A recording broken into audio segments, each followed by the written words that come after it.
باب بیع الملامسۃ قال انس نہى النبی صلی اللہ علیہ وسلم عنہ. بیع ملامسہ کا بیان، اور حضرت انس کہتے ہیں کہ نبی صلی اللہ علیہ وسلم نے اس سے روکا ہے. ملامسہ کا لفظ جیسا کہ آپ جانتے ہیں کہ لمس سے ہے. لمس کا مطلب ہوتا ہے چھونا. تو ملامسہ کیا ہے؟ ایک شخص دوسرے کے کپڑے کو ہاتھ لگا دے اور اسے الٹ پلٹ کر نہ دیکھے. مثال کے طور پر جیسے دکان میں کوٹ آپ خریدنے کے لیے جاتے اور کوٹ لٹکے ہوئے ہیں اور آپ جا کے اس کا سائز، اس کا رنگ، ٹیکسچر پوری طرح نہیں دیکھتے اور صرف اشارے سے کہہ دیتے ہیں کہ وہ فلاں کے ساتھ جو کوٹ رکھا ہوا ہے لال کے ساتھ نیلے رنگ کا، وہ پیک کر دیں، اور پھر آپ اسے لے کے گھر آ جاتے ہیں. تو ایسی صورت میں ہو سکتا ہے کہ آپ نے جس چیز کے پیسے دیے وہ چیز حقیقت میں وہ نہ ہو جو دور سے نظر آ رہی تھی. تو اس میں لمس کا مطلب ہے کہ جیسے ہاتھ لگا دینا، یعنی ٹچ کر دینا، یا دکاندار جو ہے وہ اس کی طرف پھینکے اور بغیر الٹ پلٹ کے دیکھے وہ چیز خرید لی جائے. تو اس سے منع کیا گیا ہے. حدیث ہے حدثنا سعید بن عفیر قال حدثني الليث قال حدثني عقيل عن ابن شهاب قال اخبرني عامر بن سعد ان ابا سعید رضی اللہ عنہ اخبره ان رسول اللہ صلی اللہ علیہ وسلم نہى عن المنابذة، کہ نبی صلی اللہ علیہ وسلم نے منابذہ سے روکا ہے. منابذہ کا مطلب نبذہ سے ہے. نبذہ کا مطلب ہوتا ہے پھینکنا. تو منابذہ کا کیا مطلب ہے کہ ایک اپنا کپڑا دوسرے کی طرف پھینکتا ہے اور دوسرا اس کی طرف، اور پھر یہی ان کے درمیان بیع قرار پاتی ہے، جبکہ دونوں صورتوں میں چیز کو غور سے دیکھا نہیں گیا ہوتا اور پوری طرح جانچ پڑتال نہیں کی گئی ہوتی. تو جو چیز جانچ پڑتال ہی نہیں ہوئی، اس کو دیکھا ہی نہیں گیا اور بغیر دیکھے صرف اس کو پھینک کر خرید لیا گیا، تو اس طرح کی تجارت سے منع کیا گیا. کیوں؟ اس لیے کہ ہو سکتا ہے وہی بات کہ دور سے ایک چیز کچھ نظر آتی ہو جس کی حقیقت کچھ اور ہو. وہ کہتے ہیں نا کہ ہر چمکتی چیز سونا نہیں ہوتی. اب اگر ایک شخص دور سے ایک بینگل کو دیکھے کہ جو چمک رہی ہے سونے کی طرح، اور وہ کہے کہ وہ فلانی مجھے دے دو، کیا قیمت ہے، اور وہ اس کی مثلاً سونے کی قیمت بتا دے، اور وہ شخص اسے لے کے گھر آ جائے اور گھر آ کے دیکھے یہ تو سونا نہیں تھا، میں تو کچھ اور ہی خرید کر لایا، اور پھر واپس جائے اس سے جھگڑنے لڑنے کے لیے اور فساد برپا کرنے کے لیے، تو اس قسم کی خرید و فروخت سے منع کیا گیا ہے. وہی طرح الرجل، اور وہ پھینکنا ہے کسی شخص کا، ثوبہ اپنے کپڑے کو، بالبیع بیع کے لیے، الی الرجل دوسرے شخص کی طرف، قبل ان یقلبہ اس سے پہلے کہ اسے الٹ پلٹ کے دیکھے، اور ینظر الیہ یا اس کی طرف نظر کرے. ونہی عن الملامسۃ، اور آپ صلی اللہ علیہ وسلم نے ملامسہ سے بھی روکا ہے. والملامسۃ، اور ملامسہ کیا ہوتی ہے؟ لمس الثوب کپڑے کو چھونا، لا ینظر الیہ اور اس کی طرف دیکھے نہ، یعنی صرف پوائنٹ آؤٹ کر دینا یا صرف ہاتھ لگا کے اسے اشارہ کر دینا کہ یہ چیز دے دیں، جبکہ اسے کھول کے یا اس کی اچھی طرح چھان پھٹک نہ کی گئی ہو. حدثنا قتیبۃ حدثنا عبد الوهاب حدثنا ایوب عن محمد عن ابی ہریرہ رضی اللہ عنہ قال نہى عن لبستین، کہ نبی صلی اللہ علیہ وسلم نے دو لباسوں سے روکا ہے، دو کپڑوں سے روکا ہے، اور یہ حدیث پیچھے گزر چکی ہے. ان یحتبی الرجل فی الثوب الواحد، کہ انسان اپنے آپ کو ایک کپڑے میں اس طرح لپیٹ لے، ثم یرفع علی منکبہ پھر اس کو اپنے کندھے پہ ڈال لے، یعنی جس طرح ساڑی پہنی جاتی ہے، اور اس میں احتمال کیا ہے کہ اگر اس کے نیچے کچھ اور پہنا ہوا نہ ہو تو انسان اسے پہن کر ننگا ہو سکتا ہے. وان بیعتین، اور دو قسم کے بیع سے روکا ہے، اللماس والنباز، لماس یعنی ملامسہ اور نباز یعنی منابذہ، وہی قسم ہے جو پیچھے ہے. باب بیع المنابذہ وقال انس نہى عنہ النبی صلی اللہ علیہ وسلم، منابذہ کی بیع نبی صلی اللہ علیہ وسلم نے اس سے بھی روکا ہے. حدثنا اسماعیل قال حدثني مالک عن محمد بن یحیی بن حبان عن ابی الزناد عن الاعرج عن ابی ہریرہ رضی اللہ عنہ ان رسول اللہ صلی اللہ علیہ وسلم نہى عن الملامسۃ والمنابذۃ. حدثنا عیاش بن الولید حدثنا عبد الاعلی حدثنا معمر عن الزہری عن عطاء بن یزید عن ابی سعید رضی اللہ عنہ قال نہى النبی صلی اللہ علیہ وسلم عن لبستین، کہ نبی صلی اللہ علیہ وسلم نے دو لباسوں سے منع کیا ہے، وعن بیعتین اور دو تجارتوں سے یا دو بیعوں سے، الملامسہ والمنابذہ. باب النہی للبائع الا یحفل الابل والبقر والغنم وکل محفلۃ والمصرات التي سری لبنها وحقن فیہ وجمع فلم یحلب ایاما واصل التصریۃ حبس الماء یقال منہ سریت الماء اذا حبسته. یحفل کا لفظ یہاں پہلے اچھی طرح سمجھ لیں، اور محفل اور مسرات یہ ایک ہی چیزیں ہیں. ہوتا یہ تھا کہ عربوں کے ہاں جب دودھ دینے والا جانور بیچا جاتا تو بیچنے سے کئی دن پہلے اس کا دودھ نہ نکالتے. اس کے نتیجے میں کیا ہوتا کہ جانور کے تھن بھاری ہو جاتے اور خریدنے والے کو یہ دھوکا ہوتا تھا کہ یہ جانور بہت دودھ دینے والا ہے. اب ہوتا یہ کہ ایک شخص دھوکے میں آ کے وہ چیز خرید کے گھر لے جاتا، وہ جانور مثلا گائے بھینس وغیرہ، جا کر وہ دودھ دوتا تو ایک دفعہ تو دودھ خوب نکل آتا، لیکن دوسری اور تیسری دفعہ میں کوئی دودھ نہ ہوتا خاص، یعنی بہت کم ہوتا اس کے مقابلے میں جو پہلی مرتبہ ہوا. تو یہ بھی ایک طرح سے دھوکا ہو گیا. یہ تمام اب بیع الغرر میں دھوکے کی قسموں میں آ رہی تجارت جو ہے. اب اس سے منع کیا گیا ہے. تو کیا ہے؟ باب النہی للبائع، بیچنے والے کو روکا گیا اللہ یحفل الابل والبقر والغنم، کہ نہ دودھ روکے کس کا؟ اونٹ کا اور گائے کا اور بکری کا. وکل محفلۃ، اور ہر دودھ روکی ہوئی چیز، یعنی کوئی بھی چیز جس کا دودھ روک کے بیچا جائے اس کو تو ایسا نہیں کرنا چاہیے. والمسرات، مسرات بھی وہی ہے جس کے تھن میں دودھ روک دیا گیا اور بند کر دیا گیا. التی سری لبنھا، وہ جس کا دودھ روک دیا گیا. وحکن فیہ، اور اس میں بند کر دیا گیا. وجمع، اور جمع کر دیا گیا. فلم یحلب ایاما، اور کئی دن تک دودھ نہ دوہا گیا. واصل التسریۃ، اور تسریہ کی اصل کیا ہے؟ حبس الماء، پانی کا روکنا، یعنی سواد رے یہ کا مطلب کیا ہے؟ پانی روکنا. یقال منہ سریت الماء، اسی سے کہا جاتا ہے کہ میں نے پانی کو روکا. اذا حبستہ، جب میں نے اس کو روک لیا یعنی حبس کر لیا. یعنی اس میں جو خریدنے والا ہے اس کے ساتھ ایک دھوکا ہوتا ہے، اور اس قسم کے دھوکے سے عموماً عداوت اور بغض پیدا ہوتا ہے، معاشرے کے اندر بے چینی پیدا ہوتی ہے، اس لیے اس سے روک دیا گیا. یعنی اس چالاکی یا ہوشیاری یا عقل مندی کو پسند نہیں کیا گیا. اور اس کو آپ ہیلا بھی کہہ سکتے ہیں، مکر فریب بھی کہہ سکتے ہیں.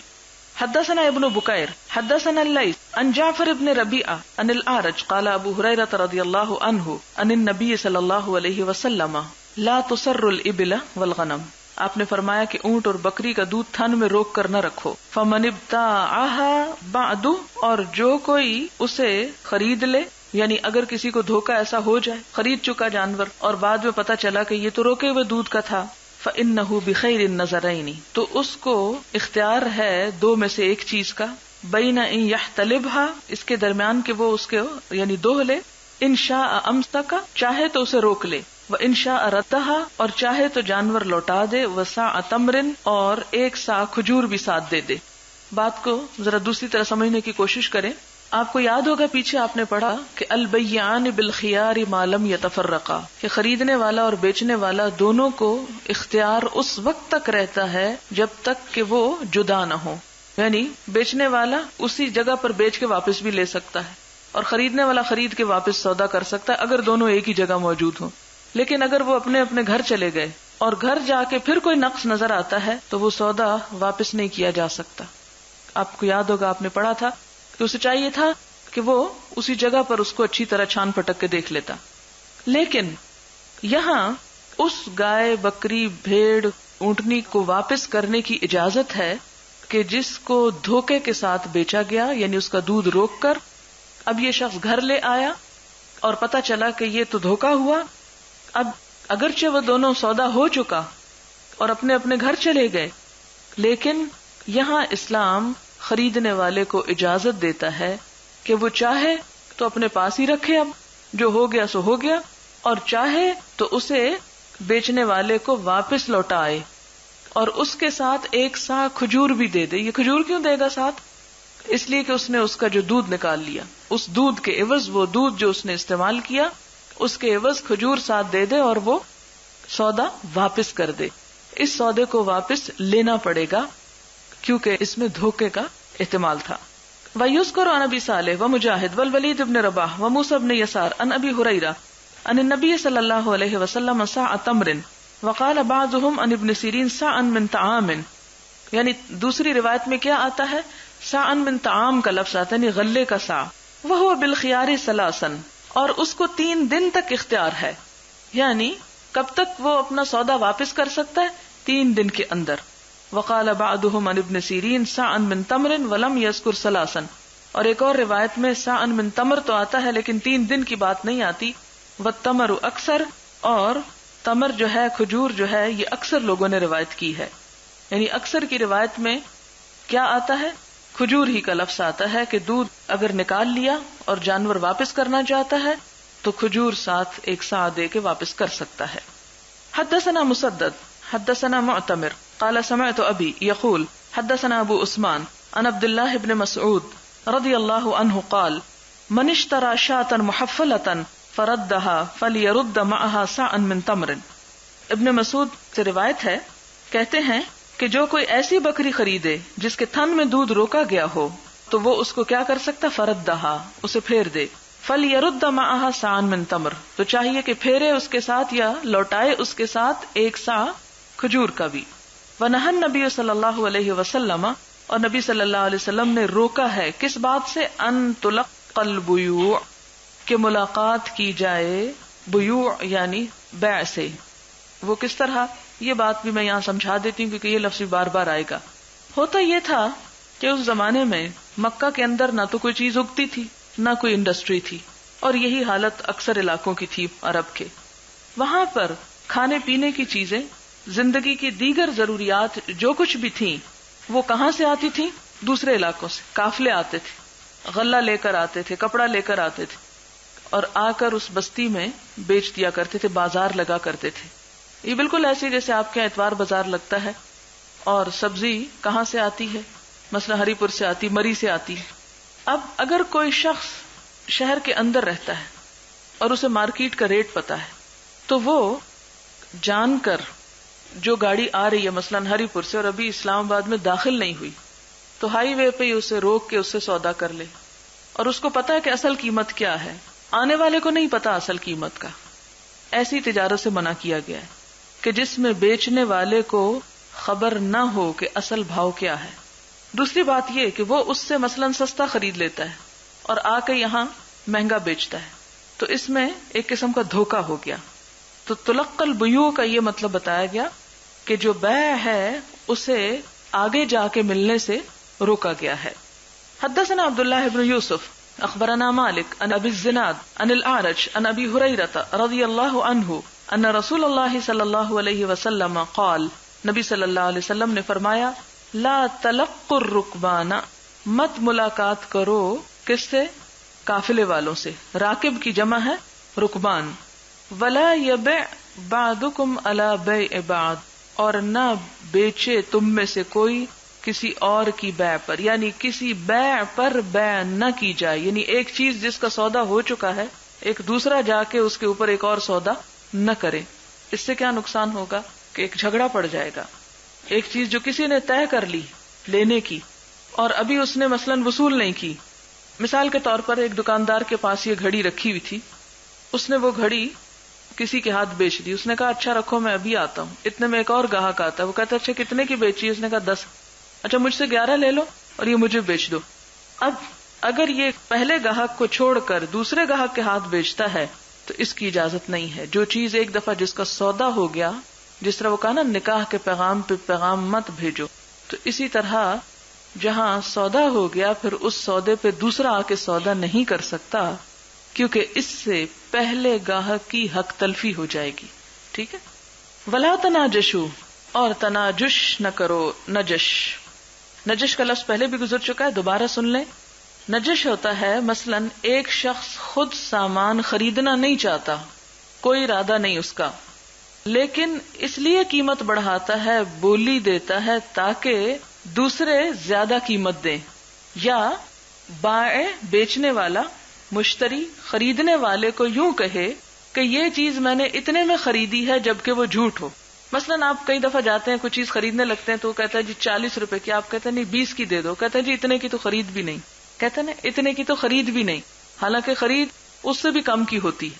تو یہ کہنا کہ اتنے کی خرید نہیں اور اگر اس میں جھوٹ ہو تو یہ چیز منع ہے، یہ بھی دھوکے کی ایک تجارت ہے، یہ نہیں ہونی چاہیے. تو یہ نجش ہوتا ہے.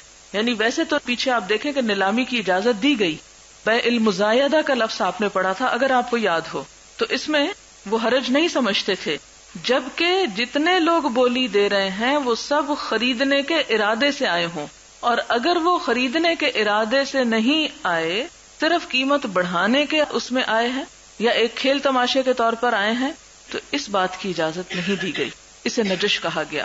اب آپ ویسے تو یہ بازار کی باتیں ہیں، تجارت کی باتیں ہیں، لیکن آج کے دور میں خواتین بھی کچھ اس میں پیچھے نہیں، اور بلکہ بازار تو اب خواتین ہی سے آباد ہیں، تو اس لیے آپ سب کو بھی یہ باتیں معلوم ہونا چاہیے، اور کبھی بھی انسان لا علمی میں ایسا غلط کام نہ کرے کہ جس میں لقمہ حرام انسان کی طرف چلا جائے، کیونکہ عبادات کے قبول ہونے کا انحصار رزق حلال پر ہے. اور اس قسم کے دھوکے اور فریب کی باتیں جو ہیں، اگرچہ وہ بہت چارمنگ لگتی ہیں اور بہت اس میں اٹریکشن ہے، لیکن اسلام نے اس سے منع کیا ہے.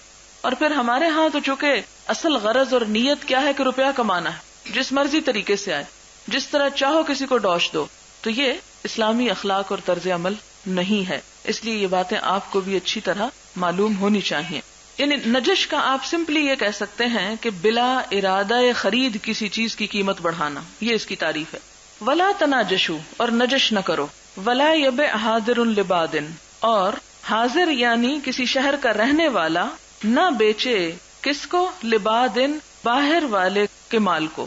یعنی باہر سے جو آ رہے ہیں لوگ، قافلے، جیسے وہ میں نے سبزی کی مثال دی کہ دوسرے شہر یا گاؤں سے آتی ہے، اور شہر میں داخل ہونے سے پہلے ہی کوئی شہر کا شخص شہر سے نکل کے باہر جا کے بستی کی حدود سے باہر ہی وہ خرید و فروخت وہاں شروع کر دے، تو اس سے روکا گیا. ولا تسر الغنم، اور بکریوں کا دودھ تھن میں مت روکو. ومن ابتاعها، اور جس نے اس کو خرید لیا، فہو بخیر النظرین، تو اس کو دو باتوں میں سے ایک کا اختیار ہے. بعد ان یحتلبها، اس کے بعد کہ وہ اس کو دوہ لے. ان ردیہا امسکہا، اگر اس پہ راضی ہو تو اسے روک لے. وان سخطہا، اور اگر ناراض ہو اس پر یعنی راضی نہیں ہے، ردہا، تو اس کو واپس کر دے. وسع من تمر، اور اس کے ساتھ ایک سا کھجور بھی لوٹانی ہوگی. باب ان شاء رد المسرات، اگر چاہے تو مسرات یعنی وہ بکری جس کا دودھ روکا گیا ہو اس کو واپس لوٹا دے. وفی حلبتہا، اور اس کے دوہنے میں سع من تمر، ایک سا کھجور دینی ہوگی. یہ بات پیچھے بھی گزر چکی. حدثنا محمد بن عمرو حدثنا المکی اخبرنا ابن جریج قال اخبرنی زیاد ان ثابتا مولى عبد الرحمن بن زید اخبره انه سمع ابا ہریرہ رضی اللہ عنہ یقول قال رسول اللہ صلی اللہ علیہ وسلم من اشترى غنما مسراتا، جس نے دودھ روکی ہوئی بکری خریدی، فاحتلبها، پھر اس کو دوہ لیا، فان رضیها، تو اگر وہ راضی ہو اس پر، امسکها، اسے روکے رکھے، وان سخطها، اور اگر ناراض ہو اس پر، ففی حلبتها ساع من تمر، تو دودھ کے دوہنے کے بدلے ایک تمر کھجور دے دے. باب بیع العبد الزانی، زنا کرنے والے یا زانی غلام کی تجارت یا بیع. وقال شریح ان شاء رد من الزنا، اگر وہ چاہے تو لوٹا دے، پھیر دے، من الزنا، زنا کی وجہ سے. یعنی پھر وہی بات یاد رکھیں کہ جب ایک دفعہ کسی چیز کی تجارت ہو جائے، سودا طے پا جائے، تو سودا پھر واپس نہیں لوٹایا جا سکتا. لیکن اگر کسی نے غلام اب چونکہ غلاموں کی خریداری تو ہے نہیں، لیکن ایک بات سمجھنے کی ہے، سمجھ لیں، کئی اور جگہ تفسیر پڑھتے ہوئے آپ کو یہ بات فائدہ دے گی. اگر کسی نے ایسا غلام خرید لیا لیکن وہ غلام جو ہے اخلاقی عیب میں مبتلا ہے، جس طرح دودھ روکی ہوئی بکری ایک عیب میں مبتلا تھی، وہ دودھ دیتی نہیں تھی یا کم دیتی تھی، اور بظاہر اس کا عیب چھپا کے اسے بیچ دیا گیا، تو وہ واپس ہو سکتا ہے سودا. اسی طرح وہ غلام یا لونڈی جس کے اندر یہ عیب نکل آئے تو اس کا بھی سودا واپس کیا جا سکتا ہے. حدثنا عبد الله بن يوسف حدثنا الليث قال حدثني سعيد المقبري عن أبيه عن أبي هريرة رضي الله عنه أنه سمعه يقول قال النبي صلى الله عليه وسلم إذا زنت الأمة، جب زنا کرے کوئی لونڈی، فتبين زناها، پھر اس کا زنا واضح ہو جائے، فليجلدها، چاہیے کہ اسے کوڑے لگائے، ولا يثرب، اور نہ ڈانٹے اور نہ جھڑکے. یعنی حد ہے، پھر حد جاری کرنے کے بعد اس کو تان و تشنیع کی ضرورت نہیں. ثم ان زنت، پھر اگر دوبارہ زنا کرے، فلیجلدها، پھر اس کو کوڑے لگائے، ولا یسرب، اور نہ جھڑکے. ثم ان زنت الثالثہ، پھر اگر تیسری مرتبہ ایسا ہی کرے، فلیبعها، چاہیے کہ اس کو بیچ ڈالے، ولو بحبل من شعر، خواہ وہ بالوں کی رسی ہی کے بدلے کیوں نہ ہو. حدثنا اسماعیل قال حدثني مالک عن ابن شہاب عن عبید اللہ ابن عبد اللہ عن ابی ہریرہ وزید بن خالد رضی اللہ عنہما ان رسول اللہ صلی اللہ علیہ وسلم سئل عن الامۃ اذا زنت، آپ سے پوچھا گیا اس لونڈی کے بارے میں جو زنا کرتی ہو، ولم تحسن، اور محسنہ نہ ہو، یعنی اپنی عزت عصمت کی حفاظت نہ کرے. قال ان زنت فجلدوها، فرمایا کہ اگر وہ زنا کرے تو اس کو کوڑے لگاؤ. ثم ان زنت فجلدوها، پھر زنا کرے تو کوڑے لگاؤ. ثم ان زنت فبیعوها، پھر اگر زنا کرے تو اسے بیچ ڈالو، ولو بدفیر، خواہ بالوں کی ایک رسی کے بدلے ہی کیوں نہ ہو۔ قال ابن شہاب لا ادری ابعد الثالث او الرابع، ابن شہاب کہتے ہیں میں نہیں جانتا کہ اس روایت میں 3 مرتبہ زنا کے بعد یا 4 مرتبہ کے بعد کی بات ہے۔ باب الشراء والبیع مع النساء، عورتوں کے ساتھ خرید و فروخت کرنا۔ اب یہاں ایک بہت اہم مسئلے کی بات ہو رہی ہے، اور وہ یہ ہے کہ کیا ایک تجارت مرد اور عورت کے درمیان طے پا سکتی ہے؟ کیا مرد اور عورت باہم ایک دوسرے سے کوئی تجارتی کانٹریکٹ کر سکتے ہیں؟ کیا لین دین کر سکتے ہیں؟ کیا خرید و فروخت کر سکتے ہیں؟ کیا عورت بزنس کر سکتی ہے؟ کیا عورت کوئی چیز بیچ رہی ہے اور مرد اس سے خرید لے تو وہ تجارت حلال ہوگی؟ یہ اس کے بارے میں ہے۔ حدثنا ابو الیمان اخبرنا شعیب عن الزہری قال عروۃ بن الزبیر قالت عائشہ رضی اللہ عنہا دخل علی رسول اللہ صلی اللہ علیہ وسلم، نبی صلی اللہ علیہ وسلم میرے پاس تشریف لائے، فذکرت لہ، تو میں نے ان کے سامنے ذکر کیا۔ کس چیز کا ذکر کیا؟ وہ بریرہ کے خریدنے کا۔ فقال رسول اللہ صلی اللہ علیہ وسلم، تو نبی صلی اللہ علیہ وسلم نے فرمایا اشتری، اسے خرید لو، واعتقی، اور آزاد کر دو، فإنما الولاء، تو بے شک ولا جو ہے، لمن اعتق، اس کے لیے ہے جو آزاد کر دے۔ اب ولا کیا ہوتے؟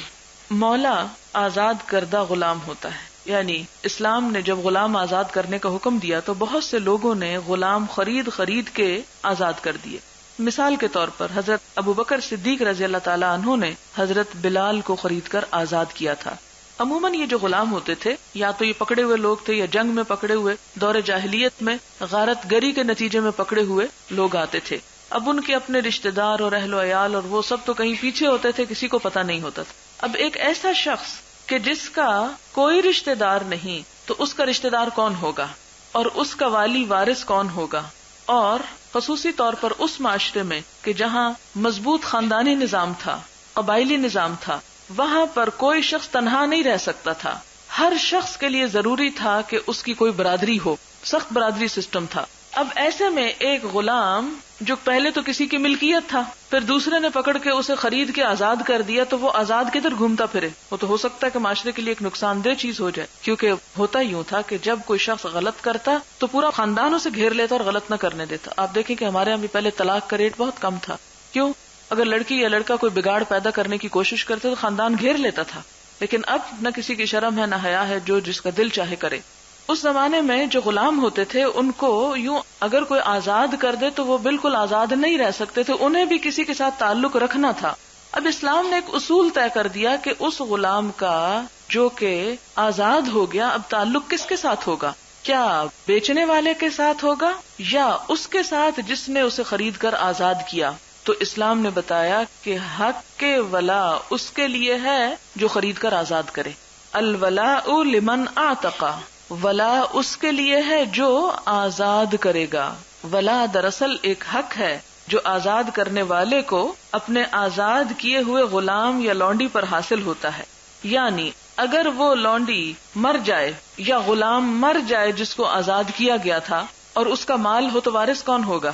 ہو سکتا ہے اس کے بچے پیدا ہو چکے ہوں، لیکن اس کے ساتھ ساتھ جس نے آزاد کیا اس کو بھی ورثے میں سے حق ملے گا۔ یہ اسلام نے اس کے اس احسان کا بدلہ اس کو یہ دیا آزاد کرنے والے کے، یعنی دنیا میں جو جزا دی وہ یہ کہ وہ اس کے نام کے ساتھ منسوب ہوگا، اگر وہ مر گیا تو اس کی وراثت میں سے یہ بھی حصے دار ہوگا، حقدار ہوگا۔ تو عرب جو تھے وہ اس حق کو بیچ ڈالتے تھے یا ہبہ کر دیتے تھے، تو اسلام نے اس حق کو بیچنے سے منع کیا۔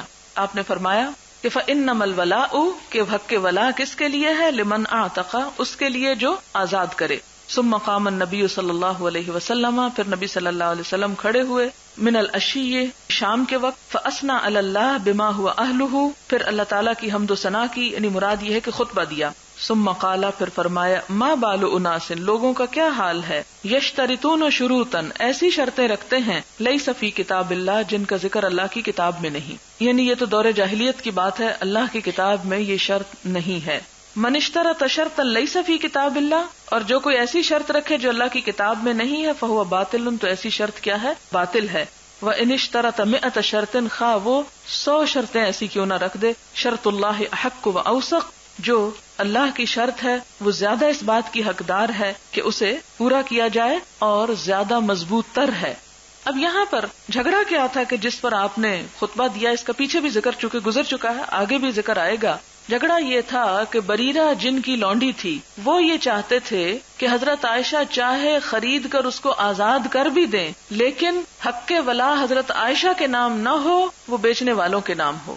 تو یہاں آپ صلی اللہ علیہ وسلم نے یہ جو شرط لگا رہے تھے وہ لوگ اس شرط کو فاسد قرار دیا اور کہا کہ یہ شرط درست نہیں ہے۔ لیکن امام بخاری اس پوری حدیث کو کس باب کے نیچے لائے ہیں کہ عورت خرید بھی سکتی ہے، بیچ بھی سکتی ہے، آزاد بھی کر سکتی ہے، یعنی وہ اپنا بزنس کرنے میں خود مختار ہے۔ اور آپ دیکھیں کہ یہ اسلام کی 1400 سال پہلے کی عورت کو دی ہوئی آزادی ہے کہ وہ اپنے نام سے ٹرانزیکشنز کر سکتی ہے، لین دین کر سکتی ہے، خرید و فروخت کر سکتی ہے، اپنے نام کوئی پراپرٹی رکھ سکتی ہے، اور اسی طرح عورت کی بھی میراث قابل تقسیم ہوتی ہے۔ جبکہ اس صدی کے شروع میں یا پچھلی صدی کے اخیر میں ویسٹ میں یہ حقوق عورت کو دیے گئے ہیں اور اب بھی پوری طرح نہیں دیے گئے۔ ہندوستان میں صرف 1956 میں یہ حق دیا گیا ہے۔ حدثنا حسان بن ابی عباد حدثنا حمام قال سمعت نافعا يحدث عن عبد الله بن عمر رضی اللہ عنہما ان عائشہ رضی اللہ عنہا ساومت بریرہ، ساومت سوم سے جس کا مطلب ہے نرخ چکانا یعنی سودا کرنا۔ فخرج الى الصلاة، تو نبی صلی اللہ علیہ وسلم نماز کے لیے گئے، یعنی جب وہ سودا چکا رہی تھی تو حضور صلی اللہ علیہ وسلم نماز کو چلے گئے۔ اس سے ایک اور بات پتہ چلتی، وہ یہ کہ یہ سودا تنہا کس نے چکایا تھا؟ حضرت عائشہ نے چکایا تھا۔ اس کے لیے کوئی شرط نہیں تھی کہ حضور ساتھ شامل ہوں تو سودا ہوگا ورنہ نہیں۔ پھر کیا ہوتا؟ فخرج الی الصلاۃ فلما جاء، پھر جب آپ واپس آئے، قالت، کہنے لگی، انہم ابوا ان یبیعوها، آپ صلی اللہ علیہ وسلم کو حضرت عائشہ خبر دیتی ہیں کہ انہوں نے انکار کر دیا ہے کہ اس کو بیچیں، الا مگر ان یشترط الولا، وہ ولا کی شرط لگاتے ہیں کہ ولا ان کے پاس ہی رہے گی۔ فقال النبی صلی اللہ علیہ وسلم، تو نبی صلی اللہ علیہ وسلم نے فرمایا، انما الولاء لمن اعتق، ولا تو اس کا حق ہے جو آزاد کرے۔ قلت لنافع حرا کان زوجها او عبدا، میں نے نافع سے کہا کیا آزاد تھا اس کا شوہر یا غلام تھا؟ فقال ما یدرینی، تو کہتے ہیں یہ نہیں مجھے پتا کہ وہ کیا تھا۔ باب هل یبیع حاضر لباد، کیا بستی والا باہر والے کا مال بیچ سکتا ہے بغیر اجر، بغیر اجرت کے؟ وہل یعینہ، کیا وہ اس کی مدد کر سکتا ہے؟ او ینصحہ، یا اسے خیرخواہی کر سکتا ہے، اسے نصیحت کر سکتا ہے؟ یہ وہی پھر مثال ذہن میں لائیں کہ ابھی ٹرک ہائی وے پر ہے اور یہاں سے کوئی شخص پہنچ جاتا ہے اور جا کے اسے بتاتا ہے کہ دیکھو فلاں مارکیٹ اسلام آباد کی جو ہے اس میں یہ ریٹ ہے، فلانے میں یہ، فلانے میں یہ، تو کیا یہ مشورے اسے باہر نکل کے دے سکتا ہے؟ کیا اس کی خیرخواہی کر سکتا ہے؟ یا یہ کہ اسے کہتا ہے کہ چلو میں تمہیں وہ رستہ دکھاتا ہوں، وہ بازار بتاتا ہوں کہ جہاں تمہیں بہت سا فائدہ ہو جائے گا، تو کیا اس کو یہ اجازت ہے کہ وہ ایسا کرے؟ وقال النبی صلی اللہ علیہ وسلم، نبی صلی اللہ علیہ وسلم نے فرمایا، اذا استنصح احدکم اخاہ، کہ جب کوئی خیرخواہی کرنا چاہے تم میں سے کوئی ایک اپنے بھائی کی، فلینصح لہ، تو چاہیے کہ اس کے لیے خیرخواہی کرے، یعنی وہاں جا کر اسے ایسے مشورے دینے میں کوئی حرج نہیں اگر خیرخواہی ہو۔ ہاں یہ الگ بات ہے کہ الٹی بدخواہی ہو، اس کو دھوکہ فریب دے رہا ہو، کہ مثلاً اس کا اپنا مال کسی ایک بازار میں پڑا اور وہ چاہتا ہے کہ وہ وہاں بکے اور وہ آنے والے کو ادھر سے روکنا چاہتا ہے اور اسے دھوکے سے کسی اور طرف بھیج رہا ہے، تو یہ تو خیرخواہی نہیں ہوگی۔ لیکن ہاں اگر حقیقی معنوں میں اسے فائدہ پہنچانا چاہتا ہے تو اس سے کوئی حرج نہیں ہے۔ ورخص فیہ عطا، تو اس معاملے میں عطا بن ابی رباح نے رخصت دی ہے، فقیہ تھے، ان سے پوچھا گیا ہوگا تو انہوں نے اس کی اجازت دی۔ حدثنا علی بن عبد اللہ حدثنا سفیان عن اسماعیل عن قیس قال سمعت جریرا رضی اللہ عنہ یقول بایعت رسول اللہ صلی اللہ علیہ وسلم، میں نے بیعت کی نبی صلی اللہ علیہ وسلم سے، علی شہادت اللہ الہ الا اللہ، اس بات کی گواہی پر کہ اللہ کے سوا کوئی الہ نہیں، وان محمد الرسول اللہ، اور محمد صلی اللہ علیہ وسلم اللہ کے رسول ہیں، واقام الصلاۃ، اور نماز قائم کرنا، وایتاء الزکات، اور زکات ادا کرنے پر، والسمع، اور سننا، والطاعت، اور اطاعت، کس کی بات سننا؟ یعنی امیر کی بات سننا اور اس کی بات کو مان لینا، والنصح لکل مسلم، اور ہر مسلمان کی خیرخواہی کرنا۔ تو یہ حدیث کیا بتاتی ہے کہ اگر کوئی شخص بستی کا رہنے والا، شہر کا رہنے والا، باہر سے آنے والے اجنبی کی خیرخواہی رستے میں کرتا ہے یا اسے مشورہ دیتا ہے، جیسے آپ نے کئی دفعہ دیکھا ہوگا کہ ایک گاڑی جا رہی ہوتی ہے اور ایک آ رہی ہوتی ہے تو وہ اسے روک کے کہتا ہے وہ آگے ٹریفک بلاک ہے، ادھر سے مت جاؤ، مثال کے طور پر، تو یہ خیرخواہی کی اس نے یا بتایا، تو ایسی خیرخواہی جو ہے اگر کوئی بزنس پوائنٹ آف ویو سے ہو تو بھی بہتر ہے۔ یا بعض اوقات آپ نے دیکھا ہوگا کہ جو مال خریدنے بیچنے والے ہوتے ہیں وہ راستے میں ایک دوسرے سے بات چیت کرتے چلے جاتے ہیں، اچھا فلانے کا کیا بھاؤ ہے فلاں، تو وہ اب بتانے والا کیا بتا سکتا ہے یا اس کا بھی اطلاق اس پر ہوگا کہ بستی سے باہر ڈیل ہو رہی ہے، تو اس میں یہ کہ خیرخواہی کے جذبے سے کیا جا سکتا ہے۔ کسی بھی چیز کو اسلام نے منع کب کیا ہے؟ جب دو فریق میں سے کسی بھی ایک کا نقصان ہو یا کسی بھی ایک کو دھوکا ہو رہا ہو. حدثنا السلط بن محمد حدثنا عبد الواحد حدثنا معمر عن عبد الله بن طاووس عن ابیہ عن ابن عباس رضی اللہ عنہما قال قال رسول اللہ صلی اللہ علیہ وسلم، نبی صلی اللہ علیہ وسلم نے فرمایا، لا تلقوا الرکبان، قافلوں سے مت جا ملو. اسی لیے وہ شک پیدا ہونا کہ خیر خائی کے لیے بھی مل سکتے ہیں کہ نہیں، کیا بالکل مطلقاً ملاقات حرام ہے یا کسی چیز میں جائز بھی ہے؟ تو یہاں پر چونکہ ایک ایسی بات تھی جو بغیر کسی شرط کی تھی، تو اس سے لوگوں کے دل میں شک پیدا ہوا. تو آپ نے فرمایا کہ قافلوں سے مت جا ملو. ولا يبيع حاضر لباد قال قلت لابن عباس ما قوله لا يبيع حاضر لباد، کہ اس بات کا کیا معنی ہے کہ کوئی جو شہر کا رہنے والا ہے وہ نہ بیچے باہر سے آنے والے کے مال کو. قال، تو وہ کہتے ہیں کہ اس کا معنی یہ ہے کہ لا يكون له سمسارا، وہ اس کا دلال نہ بنے، یعنی دلالی نہ کرے، کیونکہ دلالی کرنے میں وہ ادھر سے بھی پیسے وصول کرے گا اور دوسری طرف مسلمانوں کو جو بستی والے ہیں، شہر میں رہنے والے ہیں، ان کو بھی نقصان پہنچے گا.